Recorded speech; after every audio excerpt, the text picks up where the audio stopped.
I sit here and, like, don't get me wrong, like, I like the suit and everything, but I've been told, like, 5 times today, like, I look like Pee Wee Herman.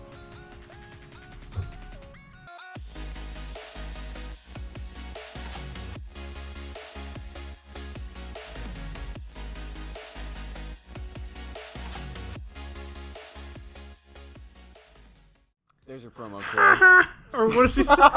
And Does he go? Trident Does he Talk. go like? Doesn't he do that? He does. You do it way Pee better. Wee Herman. Well, that's Kermit the Frog. Kermit the Frog here.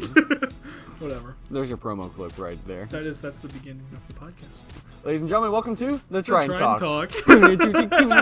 Cue music in our heads because we don't have it playing out loud. Ladies and gentlemen, welcome to this week's episode of the Trident Talk.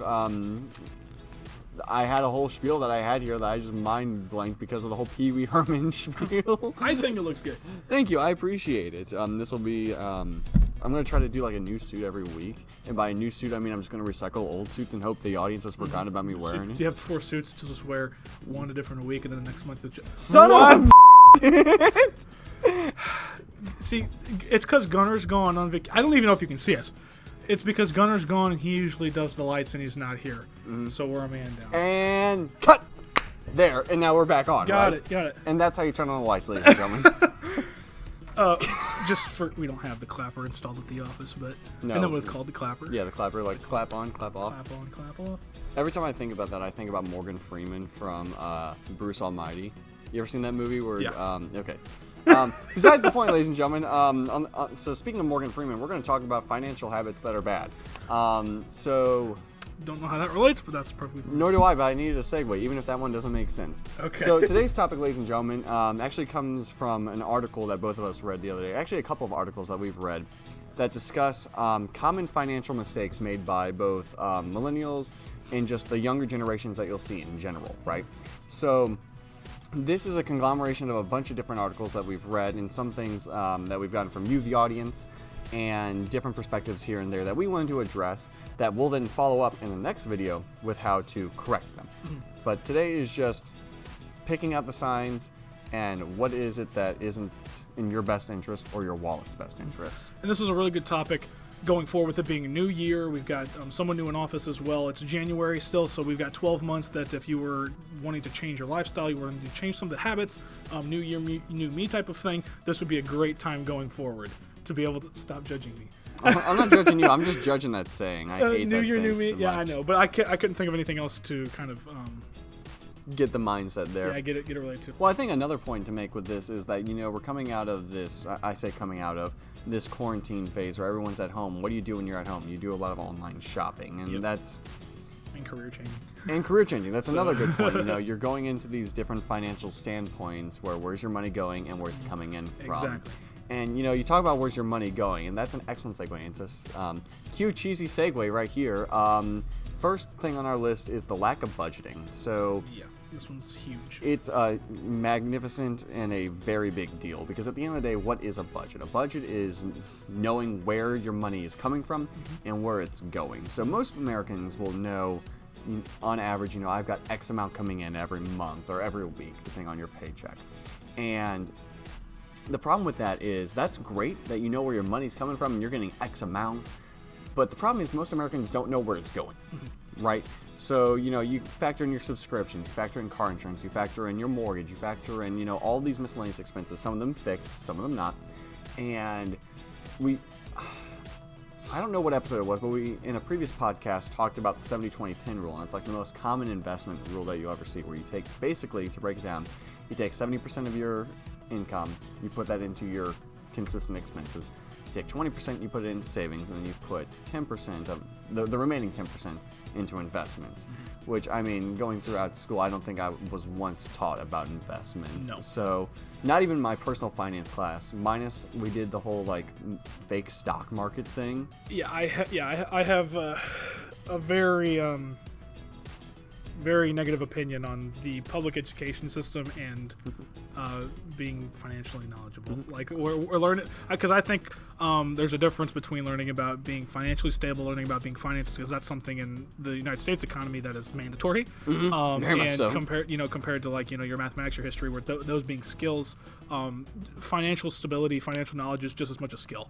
And I think that it's one of the most mandatory skills that everyone has to deal with going forward. And the fact that it doesn't get taught as well is a part of why we do these types of videos, is to be able to help you, because we know that knowledge out there, it comes short in this aspect. Yeah, you want to talk about knowledge and things, and we talked about specific things through the American system and everything like that. I learned the other day that credit is specific to the United States. No other country deals with credit, which is an excellent segue into our second point, which is the use of credit cards, and more so understanding your credit score.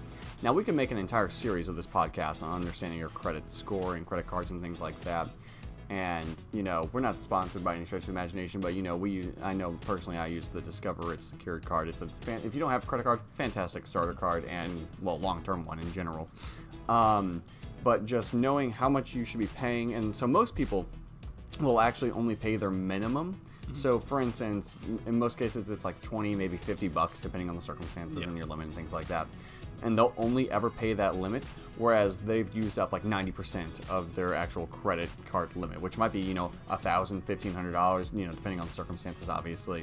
And they just pay, $20 every month, every month. And it's like, that's not how that works. Yeah, it doesn't work in your interest. And then you look at your credit score on creditkarma.com, and it's like, I've dropped 70 points in the past 2 months. Why is that?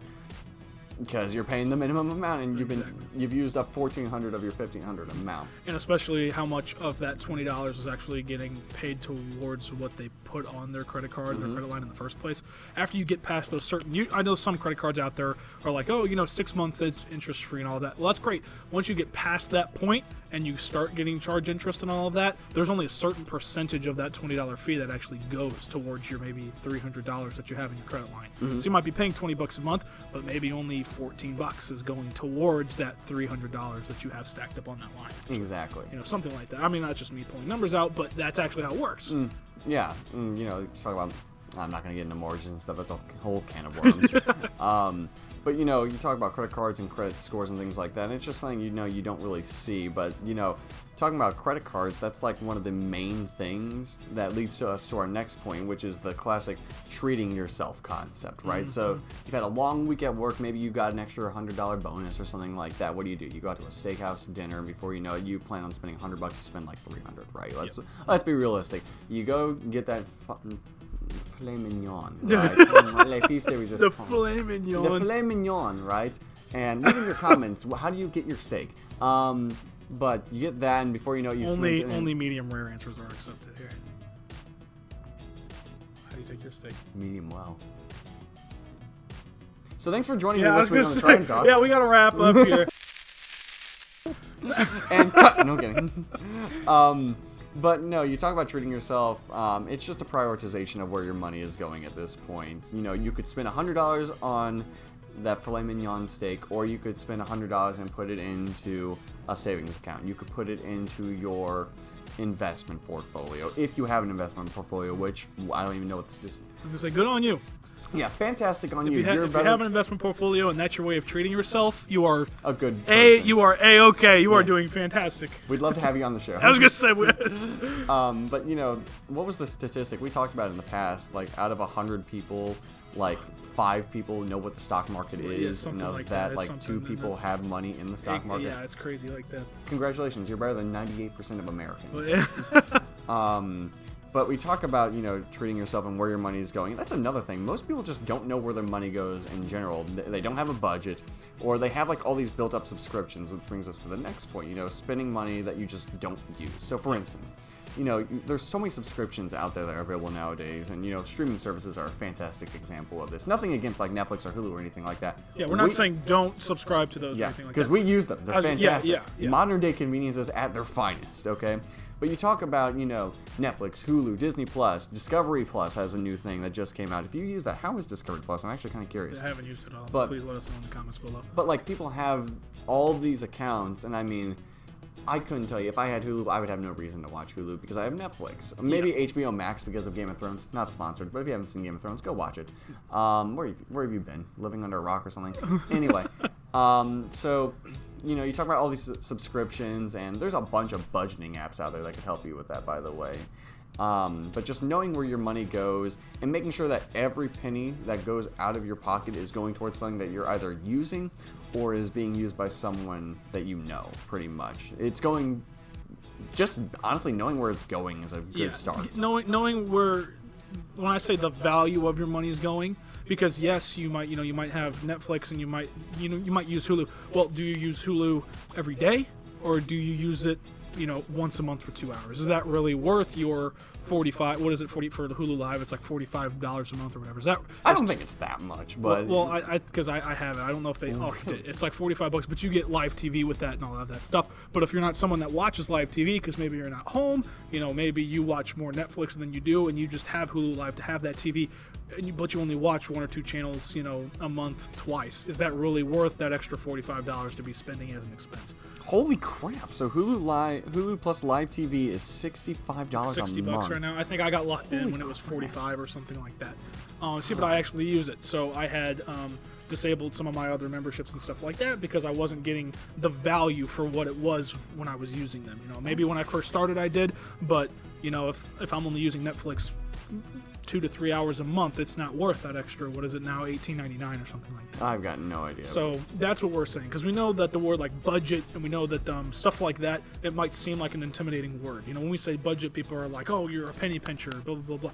No, we just mean like keeping track of knowing where your money's going, because not everyone remembers that $1.90 drink that they bought at the gas station. Mm-hmm. Not everyone remembers that $2 vending machine snack. Well, that adds up. Yeah, especially when you eat it and it's done and you forget about it and you're like, what? I had $400 come in this week, and you're like, but I only spent $200 on groceries. Where did that extra $100 go? And then you think about it and you're like, oh, I guess I did spend $2 there. Oh, I guess I did spend $12 on that. I guess Yeah, you think so about that's what we mean when we say just knowing and making sure you know where the best value of your expenses are getting spent. Yeah, exactly. Talk about, like, you bring up an excellent example. Like, whenever I was growing up, whenever I would go to work with my dad every couple days, we didn't do it every day, but every couple days we'd stop by QT before going in, and you get the $2 big cup, right?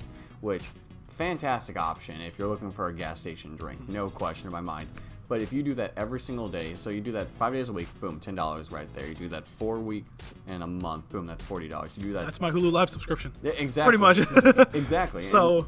And so it's just little rink-a-dink amounts that add up so quickly, especially when you're not thinking about them. Like, you figure you do $2 a day for 365 days, you're looking at over $700 that just disappears, okay?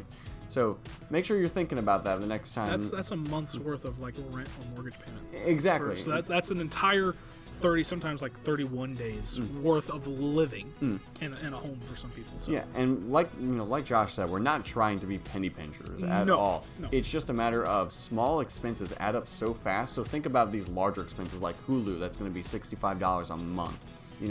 I can't do 65 times 12 in my head because I'm not a mathematician. I'm a realtor. But 65 times 10 is $650. Yeah, exactly. So that's $650. Yeah, let's say it's like $800 maybe. Add in tax and all the additional things, and you probably spend a couple more bucks there anyway. $800 a year, and as opposed to putting it into that streaming service, you could put it into, I don't know, the next topic that we're going to discuss, your savings account. Prioritizing savings. People don't have an emergency fund. No. And that's what's crazy to me. So sorry about those sirens if you can hear those, man. But not prioritizing savings, We discussed it, I think it was 3 podcasts ago, like the average American couldn't cover a $500 fee if it came up out of nowhere, like a dishwasher or something broke, which if you can find a dishwasher for $500, good on you, okay? But, excuse me. Not having just $500 to just spend, and I'm not saying just to go out and just spend willy-nilly, treating yourself if you would. It's a matter of just not having it if you needed it. Yes. Like a small medical bill, and that's crazy that $500 is a small medical bill, but still, case in point, not having that just as a backup. And that's not even your normal emergency fund. I think a normal emergency fund we talked about is 6 months of your expenses if you were to not spend an additional dime beyond your fixed expenses. And average variable expenses, of course.